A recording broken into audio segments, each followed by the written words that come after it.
তো আমাকে বলছে আপনি মায়ের দুধ খান, তাহলে মাকে কেন জবাই করে খান না আপনারা? এমন যুক্তিটা ঠিকই আছে, কিন্তু আমার উত্তর নিতে পারবে না। বলে কেন? আমার উত্তর ইঞ্জেকশনের মতো, এমনি আমি গাল খাওয়ালো, বলে দিলেই গাল দিবে তুমি, নাইলে কেটে পালাবে।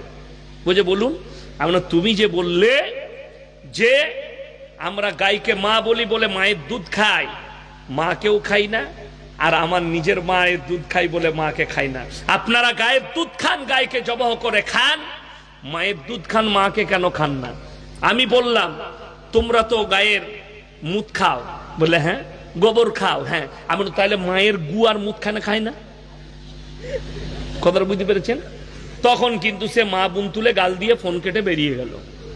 আমি বললাম আমার ইঞ্জেকশন নিতে পারবে না। প্রথমেই বললাম, আরে ভাই, প্রশ্ন যেমন উত্তর তেমন।